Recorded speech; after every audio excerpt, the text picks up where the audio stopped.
Masking Education'da 100% natija, 189 ball. Assalomu alaykum hammaga. Meni adim To'lbayeva Almaxon. Men Masking Education o'quv markazi orqali 100% natijaga erishdim. Bu natijaga erishishimda katta yordamini ayamagan ustozlarim Masharipov Nodirbek va Masharipov Asadbek ustozlarimga o'z minnatdorchiligimni bildiraman.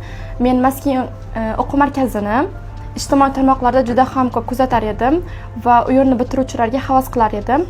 Hozirda men ularning qatoridaman. Men Saliyeva Muqaddas Masking Education o'quv markazida 50 kun davomida tayyorlanib, B darajali sertifikatni qo'lga kiritdim va muddatdan oldin 189 ballni to'plashga erishdim. Agar siz ham qisqa muddat ichida sertifikat olishni xohlasangiz, Masking Education bu siz uchun eng zo'r tanlov. Men Baxtiyor Didora 3 oy davomida Masking Education'da tayyorlanib, matematikadan sertifikatni qo'lga kiritdim va muddatdan oldin 189 ballni to'plab talaba bo'ldim. Bunda yordam bergan ustozlarimga katta rahmat. Hammani o'quv markazimizga taklif qilamiz.